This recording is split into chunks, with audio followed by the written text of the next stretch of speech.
Yo, yo, yo. Welcome to MNS episode 20. We got three legends on today. I'm super hyped. We're going to continue to explore the boundaries of this show. One of the wonderful things is having these personal relationships and coming on here and just hanging out. I feel like it's a great opportunity to see different sides of many of the people you often just see on Twitter or elsewhere. So I'm really excited to have MPKOZ, ACK, and Seth. I'd like to kick off the discussion today. I've spent a lot of time lately thinking about how digital artists transition into the kind of real world or connect with the real world. Each of you has very different and interesting experiences in this. Seth traveling the world, ACK participating in auctions, and I know Michael's recent work, especially, and he's done prior works, but I'm very excited to hear from each of you how you sort of think about as an artist this. Are you an artist, or you think about these channels differently, or how do you approach this? I guess I'll go. For me, I try not to differentiate between digital and contemporary or traditional. I just think of it as I'm trying to make the art that I need to make for this story or theme, and I kind of let that help dictate the medium. So, like, if I need it to be a physical, then it's going to be a physical. If I need it to be a digital, and yeah, I mean that's I don't know if I would consider it like trying to merge anything. I'm just making the art I want to make. So. Seth and Michael, how do you guys think about that? Seth, you've obviously gone around the world and incorporated, I guess, similar to ACK, almost a performance element. And when I minted in Paris, you go in a room, it's a whole experience. So I'd love to hear your.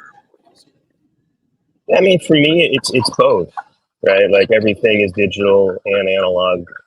Even when we're on our phones, it's still plastic or aluminum or silicon or whatever. So I think for me, the last couple of years, it's been this journey of trying to, take what happens digitally, and whether it's a digital algorithm or a smart contract or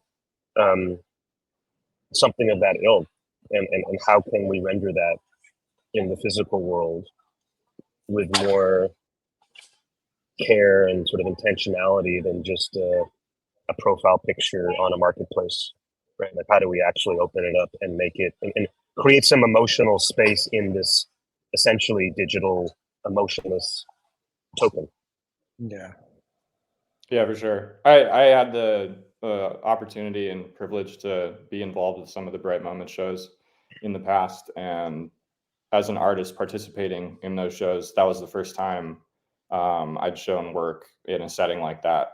I'd shown artwork in public, but never like a dedicated show like that, and it was powerful to from my point of view, just meeting the people that were consuming it and purchasing it, and that kind of I'm sure subconsciously, at least, that definitely got me thinking more physical and how I can make interesting art that people want to physically gather around.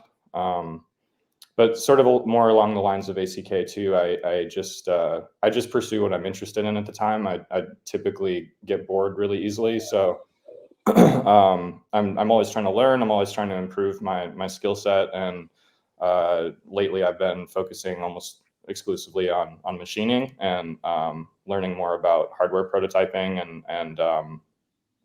and fabrication technologies. And so that's sort of driving my art. I've always kind of approached my art from like a prototypical standpoint, where I want to accomplish a goal. I want to learn about a specific technology better, and that kind of drives the passion that I have for creating the output. That's super dope. Yeah, one of the things. Sorry, go ahead. Did you? No, I was just saying that's yeah. And I think one of my experiences lately, I had the first time curating for a physical gallery, and it's interesting. I think listening to you conceiving art generally, both you and Michael, ACK and Michael said this, Seth talking about the experience, and in Paris especially, I saw that firsthand. One of the things I increasingly think is like, we'll never get a traditional art buyer to like open a wallet and exchange crypto. And so one of the dumb things I've been advising artists is like, make your work and like put it on a TV, don't mint it, and just let it like frame it in a TV and have it repeating, or put it physically. So I think making it accessible, just like if you're approaching it as, hey, I'm making art, let me give it to the consumer in a way that they can easily consume, is sort of my dumb guy like hack until young people become old enough that they're consuming the art. So this has led to another issue. You know, I'm reading this book, which I know many of you have read, the $12 million Stuffed Shark. And one of the concepts is like branding and how important art is. Like branding is an art. You guys, I know we talked about this a bit yesterday. I won't, but I'd love to think about, do you guys think about branding? Are you conscious about it? Do you think about, like, there's branding as an artist, there's branding as a gallerist, there's branding as a distribution channel or experience. And each of you has done stuff in various areas or all of these. So I'd love to hear how you think about the importance and how you differentiate yourself as an artist. Is this something you focus on or not? Or as and Seth as a project, running a project? I feel like ACK is a master marketer, even if he doesn't know he's doing it subconsciously. I look to him sort of as not necessarily like I mean, he is a role model, but like I really respect the personality that he can inject into basically everything he does, and that's something that I should. You asked if I think about branding. I do think about branding. I almost feel like I feel guilty about the lack of branding that I put forward. I know I do have a brand, and we as artists have the benefit of the brand can kind of there's a lot of different ways you can cut the cheese or whatever. We're ACK and I are kind of different species in that regard, but totally. I do really I really respect the way that he. I feel like even if I didn't know him as a friend and a fellow artist, I would feel like I knew him based on how much personality he's able to inject into his presence, either physically or on social media, and that's something I wish I was better at. Yeah, dude, wow. I mean, that's high praise, man. I don't feel worthy of that kind of a praise, bro, but it's an honor. Worthy of it. Yeah, exactly. But like, you can ask other people. Every time I'm going somewhere and meeting new people and new collectors, I'm constantly shilling MPKOZ bags. Like he's literally one of my favorite artists of all time. Yeah. And I'm lucky because I know him and I know his mad genius. So like it's a privilege to have that insider secret about him, like just his personality, and I know how driven he is. So super humbled and honored to be here. And with you, Seth, I mean, right, the most recent exhibition looked fucking crazy, man. It looked amazing. I mean, the impact. So, well done. Yeah, amazing. I feel like Paris and Venice, like the amount of attention and focus on Bright Moments was enormous. Right? I mean, Bright Moments to me was the center in Paris. It seemed to be. I wasn't there, but William Mapan. I mean, other than that, it was perfect. Because I think that also goes to show, like, you can't walk up to a non-crypto person and be like, "Hey, check out this art I own on my phone." They're going to be like, "That's dumb."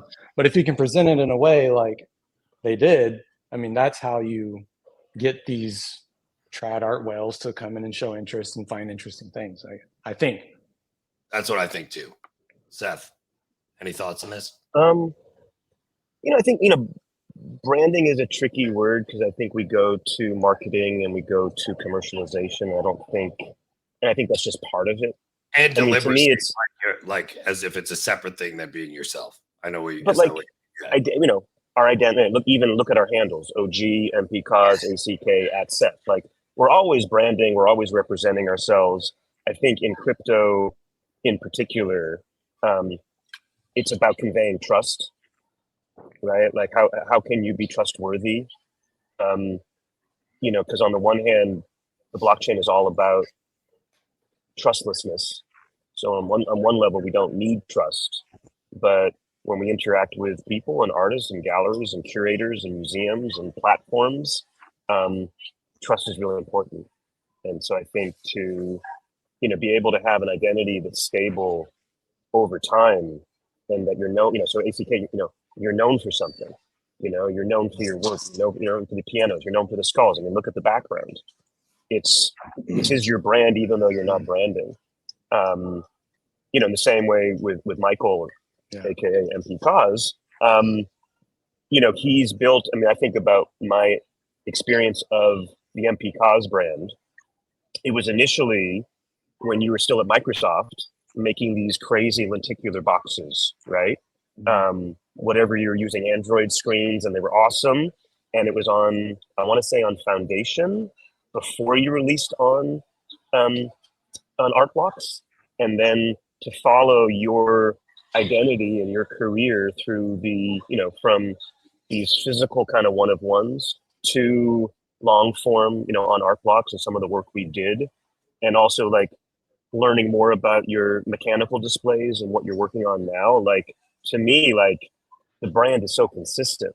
This is your world of like where your mind goes and how you think about computation and visualization and machinery and craft, right? So I don't know if I'm answering your question, OG, but like, No, I think branding is, I think is that's essential. really I just don't think If I want to elegant and thoughtful criticism, I'll ask Michael his opinion.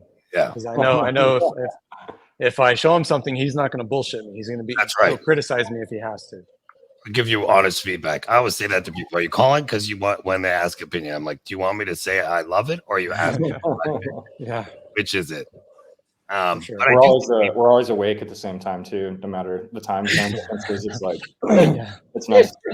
Actually, it's Like cute. a chat bot, feedback bot for both of us. For sure. I usually catch ACK either on his like way to pick up dinner or on his way back from dinner when he's grabbing food and going to the dead zone. That's actually really interesting. Seth, I think one thing that that triggered for me is I think like authenticity is a huge thing. And I think the word marketing and branding for me can sometimes feel like, I'm thinking objectively about this thing I want to be, where as opposed to like this thing I authentically am. And so it's just I don't know, an interesting thing that came up for me is like, I do actually think in this space that what people react the strongest to is like, hey, you pretended to be something you're not, and I caught you. There's this element of gotcha or something. Like you could be like, I'm raising projects for a fun, and I'm going to like go blow it on lottery tickets and like strippers or whatever. I'm not into that, but I'm just saying, versus the guy who says, in that like, order. I don't know. Yeah, lottery tickets and partying or whatever, and then people like send the money versus another person with like, I'm going to do all this great stuff.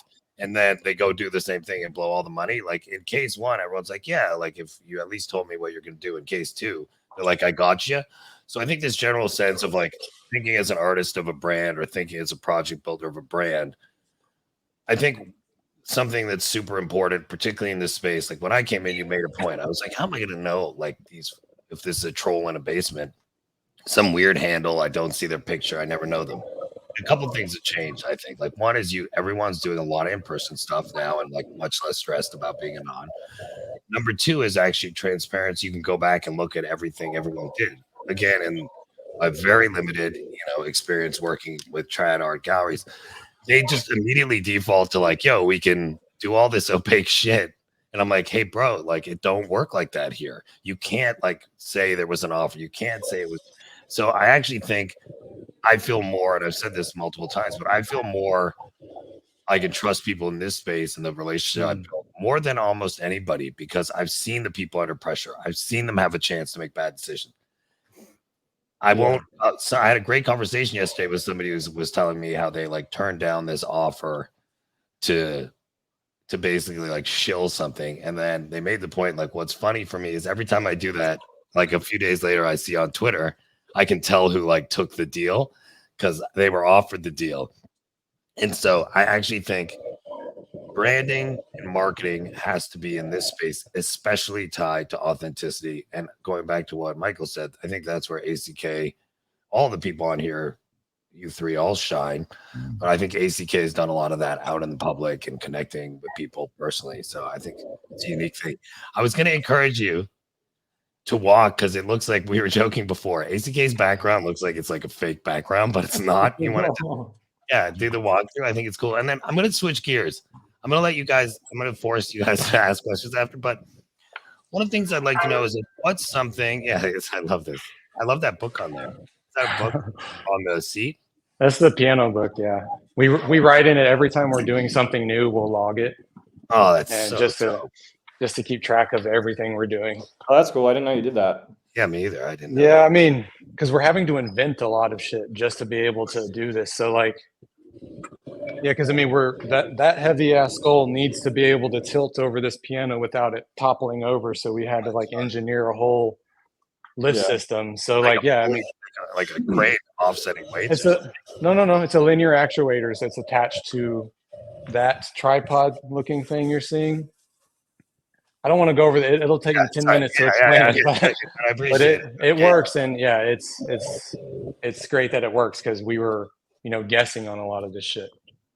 Totally. See, what I wanted to invite each of you, NorCal asked me this on his pod, and I loved it, is what's something that you don't frequently review publicly or discuss publicly that's of importance to you, whether it's a hobby, like you love watching movies and quoting movies, something I like, or a sport or community service, or just an interest that, one of the things I love about NFTs is we never get into politics and outside stuff. And like my timeline is impeccably curated. And so what I'd love though is I invite all of you, like, look, you're all in the public, you're all frequently interviewed. And what I'd love is like, what's something you don't really talk about or that we don't really know about? Anything from your taste in music to what you do to your interests, if you're into cooking, whatever. I'm a total masshole. Right. Grew up in Boston, Celtics, Patriots, Red Sox. Not so much the Bruins. I've more than just foster. I raised two boys who are also massholes. If you know Charlie and Jacob, they're impossible to watch any kind of Boston sports with. So I don't flaunt that because I'm in New York a lot and things get a little spicy. Go Celtics, but that's one of these things. No matter like how deep and foo-foo I get in the art world, just like Michael's a big sports fan. Like it's just born and bred. So. Yeah, I had the big part of the Buenos Aires Bright Moments trip was talking to Seth's sons about fantasy football. We did a lot of that. That's cool. Yeah. It's cool. I'm like the worst on sports. I can't even somebody's like, I'm coming over. Can you put on the game of these two teams? I'm like, what sport is that? Yeah, I know. It's people's surprise. Well, a lot of people grow up with especially men, like they bond with their father over sports. My parents are from a little island in the Caribbean, and they were like first generation immigrants in Canada. My dad has a PhD in finance. Which island? St. Kitts, next to Nevis. Yeah, it was kind of a real shithole. In fact, in a coincidental whole set of things, OSF's wife, her family's from that island too. My grandmother had a store on the island, and OSF's wife's grandfather had a store on the island. There was Quadges and Rams, the two stores. So anyway, my dad had a PhD in finance, and when I was 13, he was like, at the table, this is how old I am, highlighting stock quotes in the newspaper and talking to me about inventory. I was like competing in stock market competitions when I was 15. So I was like embarrassingly not into sports. So anyway, sorry, Michael and ACK, I'd love to hear your kind of. ACK, you go first. I'm still trying to think of something.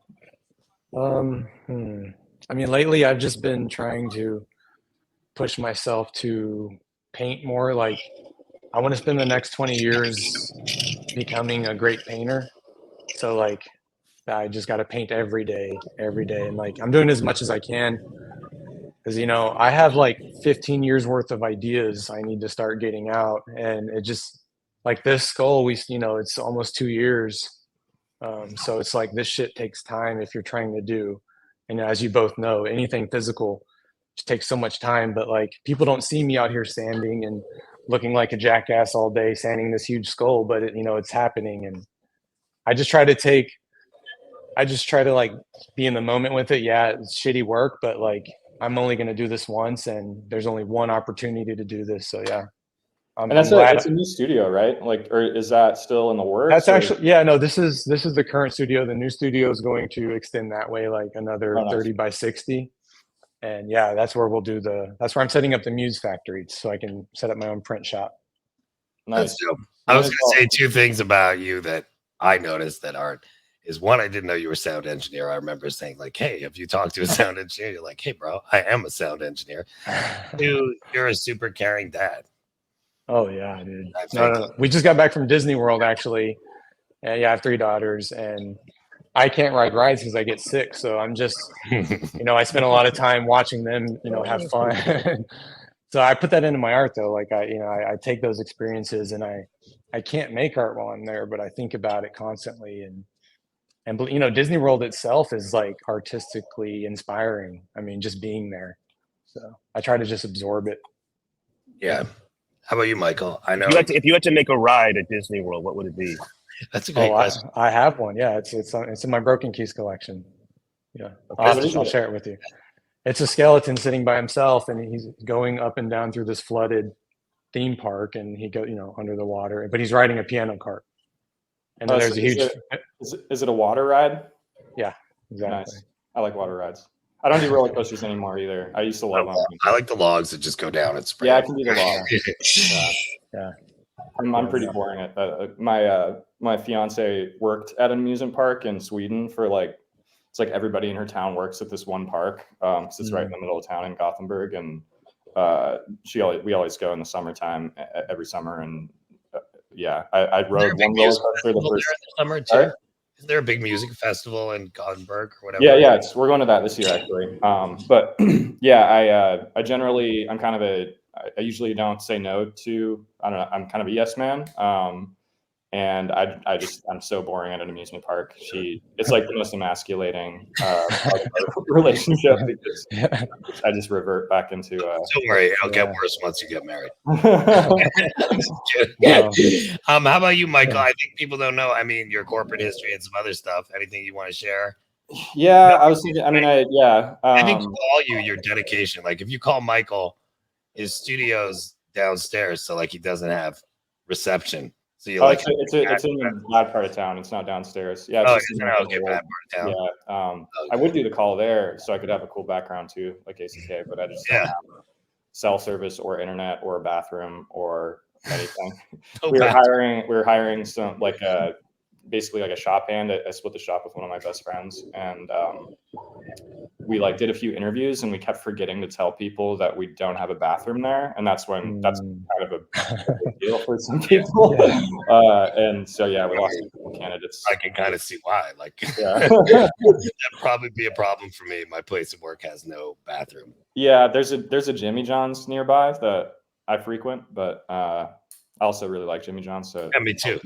What do you order? I ordered that one with number 11. What's that? The one with all the meat. Okay, got it. Every piece of meat you can throw in a sandwich. That's that die with the most likes sandwich. Yeah, exactly. Yeah. I do the Italian nightclub or the country club usually, but I'm on really good terms with all the employees there, and I probably order it or go there twice a week or more, I'd say. I like being a regular at places where they recognize me, and I go order the same shit over and over forever. That's my dream. If something bad happens, that I have to find a new place. Yeah. Yeah, I don't know if that's the personal fact is that I like Jimmy John's. But, That's one personal fact. What are you guys most excited about in this space right now, or what are you most bummed out about? That's a good question. Yeah. I think it's cool to see. It's it's been long enough that and the market's been so saturated. I see a lot more exciting things happening. It's not as homogenous, and people are having to do crazier and crazier things, i.e. the giant soul behind ACK right now to kind of stand out. And it's also we as artists, it's I think we all get bored, and we all want to break barriers and break the status quo and do things that are innovative and original. And I feel like I've seen, despite definitely generally speaking, way less activity in the digital art and NFT space. The stuff I do, it's quality over quantity now, and I'm excited about that. I'm kind of after spending 2 years going to a variety of Bright Moments shows, it's every one that I went to further established how great they were. And like, I feel like I'm kind of bummed because like I went to the Venice, the finale, and I felt like it was one of the best events I've ever been to. And it was very bittersweet because I was there with all these people that are basically like family now, that I didn't have 2 years ago when I didn't know anybody. And I feel like right when they're kind of like blowing up and catching their stride is like, that's the 10th city. And that's when it was ended. I don't know if it's a hiatus. I don't think anybody knows what's going on quite yet with Maybe that guy knows. Okay, but yeah, Seth might, yeah, but yeah, I just that was really exciting. The last year probably was kind of the sweet spot of like people being aware of Bright Moments, and they often coordinated with other like events in the cities, like the Biennale or NFT Paris, and those became really they just filled up my gas tank, and I got so much inspiration at the last few events I've been to. So that's been kind of a change of pace. I think more from a personal level in that, like OG and I are friends now because we met in Paris, and I met ACK at NFT NYC actually the first in 2021. I think that was probably the first I'd gone to, and we were just like the two quiet guys in the corner. And that's when you came through the Bright Moments Gallery in New York. Yeah, exactly. I saw you in Marfa. Oh yeah, we met in Marfa. We met in Marfa, and then we hung in Paris. But we like went on a lot of walks in Paris. Yeah, Paris we like wanted. But it's pretty. As somebody that came from some artists that I'm friends with were artists before all of this, but I was a software developer and like didn't really plan a future for art events and having exhibitions and things like that. And it's been really lovely. Just like the last year, maybe year and a half, maybe even 2 years of going to these events and knowing people and like having relationships with people from all over the world. Even like when I go on vacation now to some random spot, there's like a really good chance I know somebody in the area. Absolutely. And it's just like I've just been reflecting on that lately, like how incredible it started off incredible with just being able to sell art around the world to people that I've never met. That was sensational. But then now that's kind of coupled with having met a lot of those people too. And I've just been kind of in a state of like perspective and like how awesome it is to have friends like all over the world. And that's only because of, everything that's happened the last couple of years. So yeah, I think that I totally agree. By the way, I just pulled up the comments. It's the gargantuan. You're right, Bats. It's the gargantuan is what I was talking about. It's super. I don't know if you guys see the comment. Super, Zach's like, you can stand my skull anytime.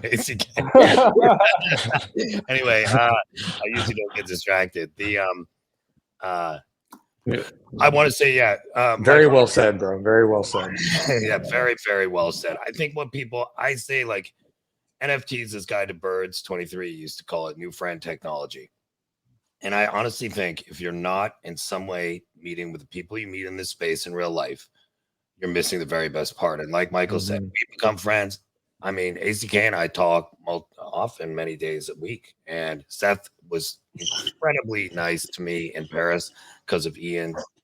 I think told him, and Seth and I have become friends, and he's helped me as well.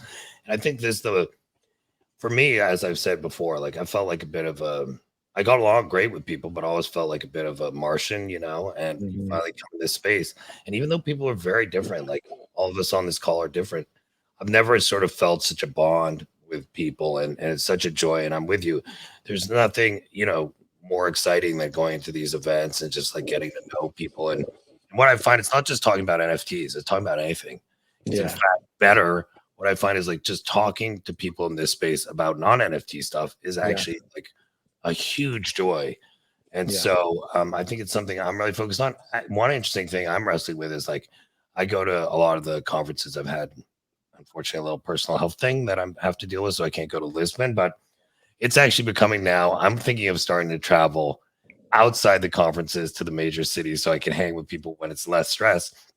Because like if you go now where you meet in New York, like ACK has a million places to be. MPKOZ has a million, but Seth is usually like running the spot we're at, and he's with his time. Like, so I think to me that's something that's a huge focus and a huge upside of the space. And no matter, like you said, this is first truly international. Like I wake up in the morning, I'm talking to somebody in Prague.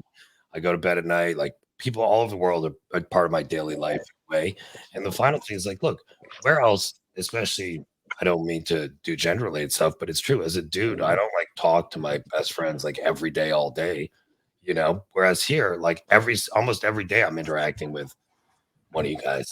No, So honestly, don't even know what it's like to have friends outside of the friends I've made through here. Like, you know, a few here and there, but honestly, like, you know, that only my friends I've met here like are the ones who check on me, you know, yeah, like come visit and shit like that. And I don't know, man. Yeah, real relationships for sure. what do you see that you don't like right now happening? I don't know. I mean, I'm liking Banana Zone as they call it. It seems like some funny shit happening, and What's Banana Zone? it's a Raul Paul coined the term. It's like just crazy shit happening because of like you love that ETH, Banana Zone? Bitcoin, and like, you'll have to check it out. But I'm here for Banana like, Zone.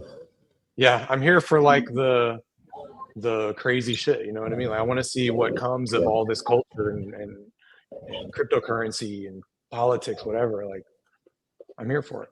I'm just going to be making art and I'll be watching. But yeah, it's fun to watch. I miss the kind of the. I'm sure a lot of people feel the same, but I feel like we're, you know, at the house party like at 3 a.m. when people start to leave, and it's like kind of, I don't know, it's kind of like dragging, but shit is still going on. It feels less full, I guess, and I'm just pretty much speaking about Twitter too. Like that's really all I'm talking about. It's just it feels less. There's like less people here, basically. Which I don't feel in a rush to check my phone all the time. Yeah. It's like I'm less. I'm listening to less spaces. You know, certainly Clubhouse is not a thing anymore. I some of that I didn't like too, but I do. There's like a tangible feeling of just like less people being here, and it's a cycle, and people will come back and all that. But yeah, I do miss sort of the. I feel like I took for granted how fun everything was for like a year and a half. It was wild. Everybody knows. I mean, it was a fun time. I'd like to see. Yeah, I think I'd like to see more artist interviews too, like because there's so much. I don't have time to do much other than, you know, work, but like I want to learn about new artists as well, and I'd love to see and have outreach for, you know, those kinds of things, but it's kind of non-existent. Yeah, I mean, for Seth, do you have any comment? Because I have some thoughts. Yeah, like I've been thinking a lot about. I mean, one of the, like Michael was saying, one of the beautiful things about like the Bright Moments journey is that we traveled, you know, and spent time in Buenos Aires and Patagonia, and then met folks in Tokyo. We spent in Berlin, and I learned so much just culturally. And yeah, there were artists and collectors, but there was also just random people that we onboarded into the project and gave them crypto citizens, and they became collectors in London, and then they showed up in Mexico City, and then they showed up in Tokyo, and then they're just part of it and they're in it. And particularly in Paris and Venice towards the end of that roadmap, I went to see a lot of art. I went to see, like in Venice, I don't know, Michael, if you went to like the Mitchell Chan did a little, like, he went to the Prada Foundation, this Christophe Boucher, crazy installation about like the end of capitalism. And Biennale, there's a lot of really interesting installation work from artists. It's just art. And it includes digital, it includes sometimes paintings, it includes physical sculptures, it includes AI, it includes a whole bunch of shit that doesn't fit in any one category. And I'm really into that now. And I think a lot of the quote unquote NFT artists, including the two here, are just artists. And so I've been thinking a lot about, like, you know, when you think about the barbell of the crypto art ecosystem, like it's like the high end is getting higher, like on the one side, and there's a handful of incredible collectors that are really paying up for extremely valuable rare works. And then on the other side of the barbell, on the sort of the low end, there's open editions and there's free minting. And it just feels like the high end's getting higher and the low end is getting lower. And there's just a lot of space in between to innovate. And so I'm thinking more and more about, you know, less and less about traditional drop structures and drop mechanics. So I'm going to drop a long format generative collection of 1,000 and be like more like, that's part of it, but maybe there's a one of one attached, and maybe there's an open edition attached as well, and the whole thing is like an artistic system. And there's lots of different NFTs and ERC20s attached to it, because I don't think there's no one meme coin that's going to rule them all. There's no one Art Blocks drop that's going to rule them all. There's no one, I saw, the Monument game was fantastic in Venice. And that's a really beautiful, elaborate structure that Sam and One of One came up with. It's a one of one, and it's a limited edition set of one of ones that kind of surround it. And to me, like, that's the future, are these systems that, and whether it's ACK or MPKOZ or whomever else, to me, a year from now, they're going to be creating really rich installations that include lots of different NFTs and physicals. And I think that's what I'm looking forward to. And I think there's more and more appetite for that. I love that. I think it's funny. There are two big points here that I think are really interesting. One is how to deal with like this sort of spread between the haves and the limited haves and the very many have-nots, which I want to dig into. And then two is one-of-ones versus collections and ecosystems. I'm sure I'm wrong, but for me, generative art was like, I met a bunch of generative artists who had I hadn't heard of till I met them, who had been dropping like 200 and 400 and 600, 700 editions. Not until, and I'm relatively had been, when I first started less into general art, it would come around much more. But ACK's piano auction to me was followed by Sam's Monument game, unrelated, but the timing of both actually brought this idea that collections are actually much more important than one-of-ones, and something I used to only buy one-of-ones a lot and limited editions. But between what ACK and Sam did, I think collections as a whole, and then stepping back, like you said, Seth, looking at an artist's entire ecosystem and how various parts fit together, I totally agree. That's exciting. And then I do think some technology things are making it easier to approach emerging artists. Like one of the new tools that I'm using with Transient and Transient's using with other people is combining emerging artists into one token. Like they have a new standard. I'm going to mess it up, but it's like the doppelganger, but instead of one artist having multiple pieces. One of the ways I think that we can help bring, and I'm going to start doing this in my project, and is you put 5 emerging artists on one token to de-risk it. And as a result, you use this structure, like you said. I don't like open editions personally. And the other thing I think about this space, so I think there's tools we can use to de-risk, and I'd love to hear if anyone has thoughts on that. I'd love to hear if anyone. What do you mean de-risk? Well, because right now, when I started my project, I used to drop emerging artists. The problem is if you drop 20, I mean, if you're lucky, 2 blow up, and generally there's not liquidity. And so what happens over time is if you keep feeding to your collector base illiquid stuff, people always run out of money. You don't have a collector base anymore. Yeah, at some point, I keep putting money into this, but most people are dumb like me. At some point, you need to have liquidity. So as a result, what I mean, Seth, is I dropped 20 artists in the first 2 seasons who were all emerging at various points. And so the problem is, if you do that and you have 20 separate drops, the liquidity is diffused over 20.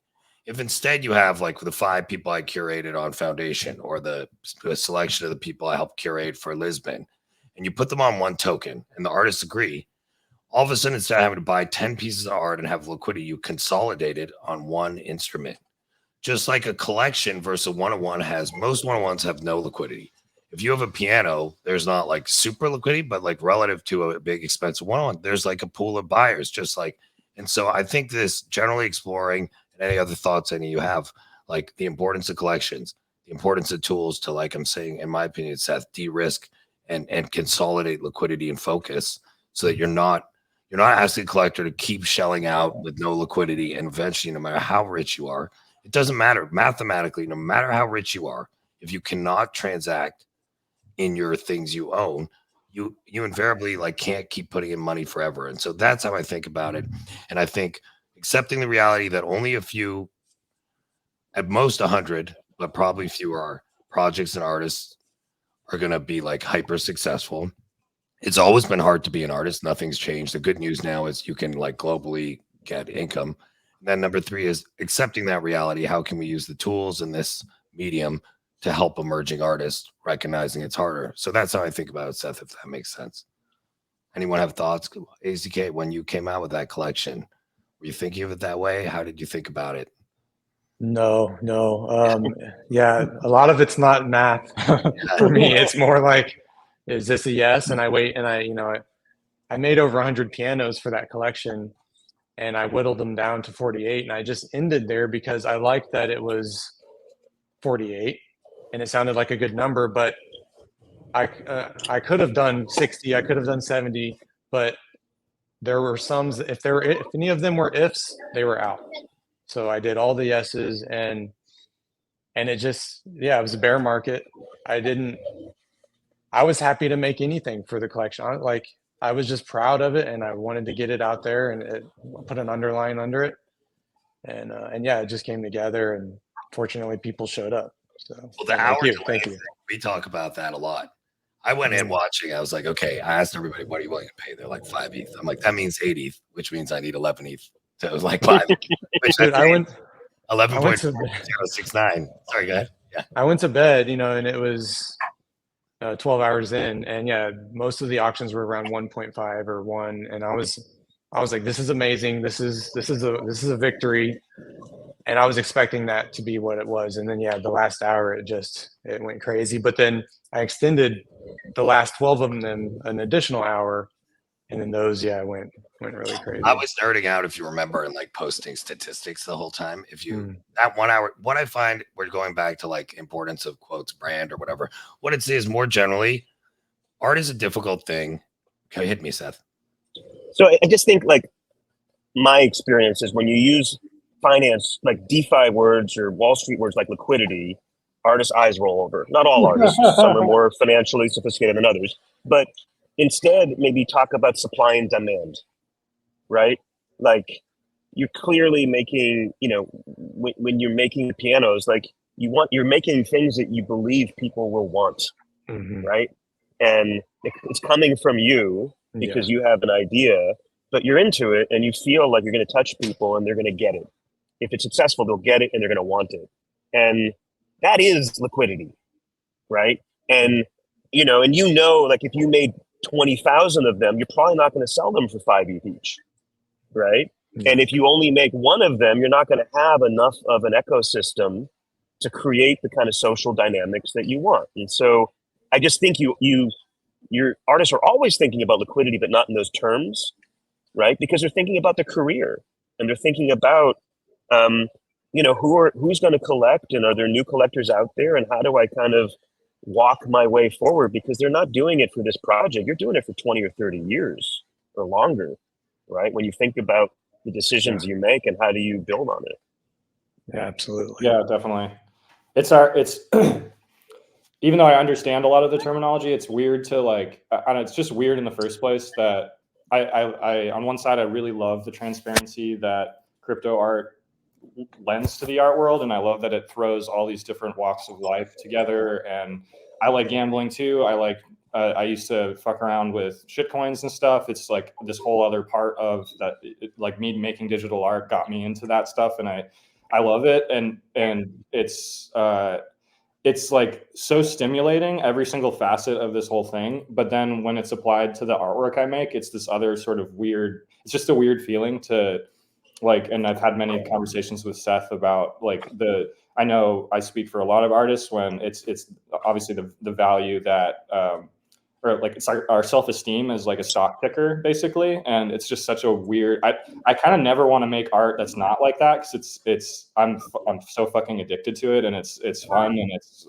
super exhilarating, but it's very overwhelming. And I don't know what this is adding to the conversation other than it's Oh man, it's a new technology. It's a new, like, it brings this whole swath of emotions that I've never felt before. It's like, it was a big deal when I started for me to even just share art on social media. Like, this is pre-NFTs. I made a decision that was like in 2018, I think, that was like, I make all this art in my free time. I'm always petrified to share it with anybody. I'm going to make a social media that's dedicated to sharing art. That was like a huge step in my personal development as an artist. And then fast forward a year, or less than a year, like 2 years maybe, I have like thousands of people looking at this and also basically putting a price on it. And it's just a crazy phenomenon that.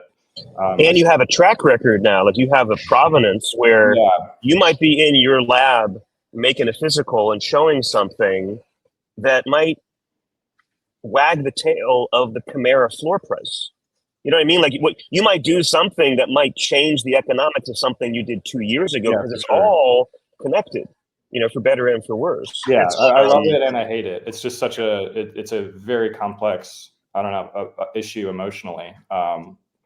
And I know, it feels the same. I mean, yeah, because I already feel like a piece of shit every day. So now I got to go on and say, oh, okay, he fucking hates ACK now. He just sold it. There's another one that hates me. That's what I mean, obviously I've been fortunate enough to have, I'm not afraid of having a lower sell because I know if I'm selling to a good price to a good collector, that shit's gone off the market forever. And like, the fact that we can sell anything for over $1,000 is unreal and unheard of. So like, yeah, I mean, I try not to pay attention to floor price, but it's there. And I mean, yeah, I try not to speculate. I am fortunate that a lot of people are betting on my future works, which is exactly what I'm betting on. I'm betting on the fact that I'm going to keep making crazy shit and even crazier shit and then even crazier shit. Right? Banana Zone? Banana Zone, yeah, exactly. Yeah, you guys are right. Like one of the hard things, I think, when people were physical artists, if like something was a bomb, it just like sits in a room and nobody kind of knows exactly how many and what the price were. It just sort of disappears. Nothing fucking disappears here. And then you do anything, what I jokingly say, like the nerds are gonna fucking find you. You know, like they'll track. There's two extremes, right? Yeah. Like I had, you know, with I'll give you two examples, and I think one, you know, of each type. On the one hand, I remember when we did Metropolis, amazing collection, amazing work, one of my favorite, genius, like so good. On my wall, right? And the way that we created diptychs and we went around the world in 10 days, like epic, legendary. But we also we sold it at the same time that Blur, what were they doing? Blur farming was happening. Yeah, and so it was like, this beautiful, like totally breakthrough artwork was getting treated like pork bellies. Like literally, people were just trading it to farm rewards. And it was like, what the fuck is going on? It didn't feel good. Or you could farm Metropolis rewards. It was all Blur. Oh yeah, it was a mess, right? But bottom line, like to me, that's low frequency shit. Yeah. That's not healthy. Yeah. And maybe we can get inspired from it and do weird things around that, but that felt particularly non-art forward. The other extreme, which I think was much more art forward, and Michael was there, was in the Venice, the Finale project. We had 60 artists, and you didn't know when you were minting who you were going to get. And it was fucking awesome. Yeah. And it was truly random. It was, you know, variable random rewards. And even, you know, Michael, you know, submitted, you know, his algorithm. He didn't mint it himself. Canvas minted one, which was awesome, right? But you didn't know, minted two, I guess. But you didn't know when yours was going to hit. And so you had artists minting other artists, you had collectors minting artists. And it was just like, there's a way to make the casino adrenaline art forward. Yeah, for sure. And make it experiential and lean into it, as opposed to saying, I don't know, this is all financialized shit. Get me away from liquidity conversation. Is it better to be an artist now than 50 years ago? Yeah. Yeah. Right? I mean, one thing I ask myself is, how many artists have there ever been in the entire world? How many can I name off the top of my head? And that's a very fucking low number. Yeah. And it's like, that's a scary fact for an artist, but as long as you're making the shit only you can make, that's all you can, that's the best you can do for everyone. Do your best. Yeah, I like that. It's I mean, it's just the amount of fortune, like of good luck, and luck is a mix of hard work or whatever. But like, I don't know. I feel extremely fortunate to. It's almost at like once a week I have these crazy epiphanies of just like how rare this opportunity that I have is, and that puts everything back into perspective. If I ever get, like when Metropolis came out, I was all spun out on the floor price, and it kind of took away, like what Seth was saying, from what otherwise was a really interesting and Right. beautiful life experience. Like even beyond the art, it was just the most incredible thing ever. But yeah, it's just it's the ups and downs. It's fun. I'm here for it. I'm not complaining art either. is a luxury good, and it's always been tied to finance, and that's something I always like to remind. Well, I mean, even without the NFT stuff, like So I'm saying, obsessed like, with just the Yeah. traditional art market. Like it's such a weird the history of anomaly. art was like rich nobles and church paid people like to make like art for them. Sorry, go ahead, Seth. I was with a really great art advisor, and we're talking somehow about okay, how do you prevent a drop not selling out and whatever, and how you deal with that. And her point was like, a lot of people make paintings and don't sell them, but we don't talk about that because you never see them, right? And it's just we're building in public, we're making art in public, we're living in public, and it comes with a price. There is this level of transparency, and fortunately, I think MPKOZ and ACK are exceptions, but like a lot of people at their levels of success, there's a success tax, and you don't want to experiment because you don't want to screw up your provenance. You don't want to piss off your collectors, and you take less risks, not more. And that ties into the first question, is the branding too. There's a whole element to the branding that we don't really have direct control over, which is interesting. Like I'm sure there's lots of people that perceive me in a way that has nothing to do with my art or my personality because they're just aware of some ambiguous essence that's been perpetrated from the result of the DeFi part of this. I don't know. It's all very interesting and complicated and. Lending. I like how you raise your hand. Like that's one of these things. Like I'm like lending. Like I started to go down this rabbit hole of understanding how like NFT lending works, and it's kind of part of that, And it's like lending is always apparently it's a big deal in the traditional art world. Lending against paintings and lending. When people buy Christie's and Sotheby's, a lot of the business line for Christie's and Sotheby's is lending them money to buy it, right? And it's happening on a lot of these platforms, and I guess it's always been there in the traditional world, but it's so present now because it's just the blockchain, and we can all do it, and everything is one click away. I didn't realize how fast time had gone by. We were down to like 5 or 10 minutes left. I was going to say two really interesting points there. One is, like you said, I think that everything being in public, again, going back, it makes it harder and harder as an artist to experiment the more successful you are. Like nobody goes to Rolling Stones to not hear like the hits or whatever. And so I think actually, though, this is where structure and being deliberate about having collections, ACK and I've talked about this a ton, having different collections and having things where it used to be when a couple of years ago, everyone would just have one-on-ones like on their super rare page. And so if you like released another one against that and it was like a bad trajectory, all the other ones took a hit because you're like, well, now this fucking idiot's like releasing crap. As opposed to like if you can do buckets or collections or like you said, have different parts of the ecosystem. If one collection goes off the rails, they're like, okay, I didn't like this one collection as much, but the rest of these are still cool. And so I do think two things about that. One is you can use it to your advantage. And two is, again, when people are public, like ACK is really good about just like being really open and vulnerable. And it's not easy to do. But I think it's when you do this stuff and you're like perceived as not being sort of like authentic about it is when the problem comes. We have like, let's call it 5 or 7, 8 minutes left. I can't believe how fast that went. Is there anything on your guys' minds that we haven't discussed that you'd like to discuss? Including MPKOZ's strong beard stubble. I like it. I have that too. It's full Ewok. We all have beards. Yeah. Yeah, bearded. 3 dads, Bearded one non-dad. Maybe soon to be dead. Yeah. Me? Oh. We're all dads here, so. And spiritually, yeah. Yeah. Anything else that we haven't discussed that's on your mind, you've been thinking about, or just is kind of. I don't know, Seth. Can you like what of the last? You just ended a 10 city. You're at an airport. Insanity right thing. now. Yeah, you're in an airport. Is there another phase of Bright Moments coming up, or is there any? You haven't heard about the 11th city, No, I haven't. Michael? I guess you're not invited. Sorry. Oh man, Seattle.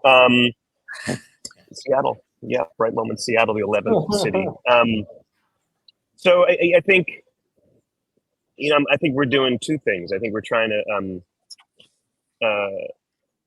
represent the journey that we've been on and give it a proper context. So I'm going to part of the reason I'm heading to Europe is to go to Lisbon to screen the documentary that we showed. We're updating it with Venice content, ACK, and I can send you a link if you're interested. So you can watch it in a private link of the documentary. That's great. But it's it's a little cringe because I'm in it and the team's in it, and it's kind of what happened behind the scenes to kind of go through these 10 cities. But I think it provides a really good human context and experiential context for all this art that we generated with these artists. And over 3 years, we helped produce 25 or 30,000 NFTs that are all in their ways grails. They're beautiful collections that we're really proud of. And the documentary talks about that. We're going to be doing we haven't said anything about it, but there'll be an auction at the end of June in London that we'll be able to. Rules. That's all right. Go ahead. Showcase the whole journey in one lot of NFTs that will allow a collector to kind of participate and collect the entire collection. Just thinking about this brand, like you said, the brand that we built, Bright Moments, created a lot of joy and brought a lot of artists together and a lot of collectors together, and was one of the better things the last couple of years. I mean, for me, and I think for a lot of the artists involved, like, it was really positive.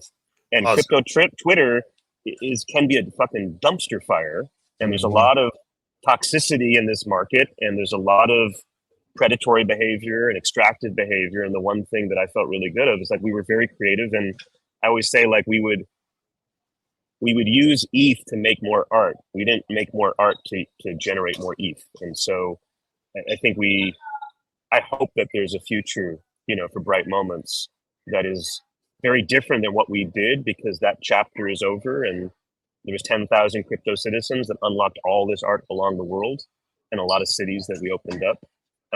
But we have a really special team, and we have a really good community, and I think there's lots of room to innovate and make more art. So I'm hopeful. Actually, we can end on How's that. that for being non-committal? ACK and MPKOZ, you guys want to just say I usually don't do any sort of current stuff, but it's natural here. I know ACK has a worthy coming up and some other stuff in MPKOZ. I know you've been working on some cool stuff. Anything you want to share as we wrap up here? I think it's natural now. So. No, well, yeah, I really appreciate the conversation, and it was a delight to learn more about you, Seth, and thanks for sharing it. I would love to watch that documentary for sure. So definitely, if I can get on that, it'd be great. I'm not in it enough. That's my only critique. That might be why I like it. I thought it was going to be about me, but I like the self point. That's amazing. Yeah. We have a separate documentary just about Metropolis that has some good behind the scenes footage that I took that I'll share. The sequel, En route to the bathroom. En route to the holding the Toblerone, everywhere. En route to the Jimmy John's bathroom. Exactly. What I'll share is I think it's important to document those kinds of things, because, like, even for me, like, me and my father-in-law, we're documenting as much as we can, because this is a once in a lifetime thing for me, and it's just interesting. Yes, I feel like an idiot doing it, but I think it's interesting, and we should, take note of interesting things, just like Seth is talking about. And yeah, I'm just going to be slaving away at the Grand Skull and trying to get it done this year. This is a little bit of a tangent, but I've been thinking more about documentation too, and how, like, it's very easy to see. Well, you go to a museum and you'll see a painter's, like, 30 sketches that he made before making the final piece, and I'm trying to do that better. Like, I think that, like, most of what we consume in our world is the final product, and it's an interesting thing to think about too. Like, I'd be really interested in seeing proofs of concept from all the artists that I follow. Sam's Brad. I mean, I think his super rare drops were work in process. Yeah. It's traded yesterday for 20, yeah. Yeah, I do think like insight into the process. That's a good. I mean, ACK. I would say like one of the things that got me attracted to pianos was watching the journey and how on Twitter sharing that. Like, I think actually that was part of it. So I do think sharing process is a really exciting and connecting thing. It's a scary thing. It's a scary thing because like I'm sharing something I'm not sure is finished. I'm sharing this piece of art. People are going to wonder, oh, is it for sale? Is it not for sale? And it's like, look, I'm just sharing some fucking art just for fun. That's mostly what I'm doing. But then sometimes I catch myself in situations where I have one that I'm very compelled to like do something more with. And then I'll investigate that and I'll try to pursue it and see what I can come up with. So my catchphrase, as you guys know, is be cool and do cool shit. Yeah. What do you guys have similar? Do you have anything similar to finish this where you sort of like say to yourself, hey, here's like kind of mine's be cool and do cool shit. Don't harm others. I've learned the hard way that you get bad results. So anything like that or anything you sort of guide. You were jokingly saying, ACK, like, I spent many years like hating myself every day. So I know. You know, anything that you guys have or any mantra or anything driving that you think about that kind of like guides you or saying or anything similar.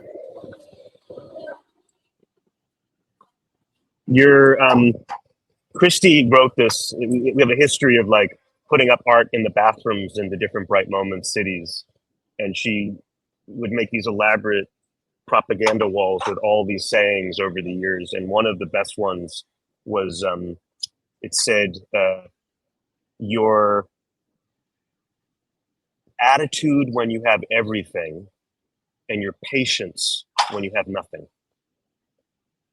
And that's, I mean, yeah, I like that. because we go through that every day or every month, and it's like we're feeling good, and then it's like, okay, check our attitude, be humble, Totally. right? And then when the shit hits the fan, it's okay, just be patient, breathe, you know, and just trying to find that like shock absorber space in the middle is I think what we're all trying to do. Hell yeah, absolutely. How about you two? What we got? One day at a time, just one step in front of the other. Mine's just problem solving, coming to a stop on something and just trying to problem solve. Like I have to build this. It has to be a success. So just getting there is the only path. That's it. I love that. I used to say, like, when I was in a management role, like, you're going to wake up every day, and depending on the word you like to use, you're either going to have problems, or I like to call it opportunities to make your life better, do cool stuff. And you're going to deal with some of them, and that'll open up new ones. And you won't deal with some others. They'll still be there, or they'll transform. And it'll be like that every day until you die. So if you can't handle that, tough, because that's life. So this really, what a great, it's best for me. I always know it went well for me when I didn't even realize it was over until it was like 5 minutes. I looked at the time. So a total joy. I feel so lucky to have this platform to spend time with all these amazing people, and it keeps getting better and better for me. So I just want to thank you guys. ACK, you were on episode 2. So you're 2 and 20. I call it the hedge fund fees model, but yeah, it's cool for me to see this unfold. And I just want to say how thankful, like you said, over the last, I guess Paris was a big point for the two of us, but over this year, become great friends. And ACK and I've been friends for years now. And so just so thankful to have you on. Thank you for sharing all those thoughts. Seth, thank you for raising your hand so politely. And have a safe trip and nothing but love. MNS episode 20. We're out. Thanks again. Much love. Bye, guys. Peace. Okay, you guys, if you want to stay on.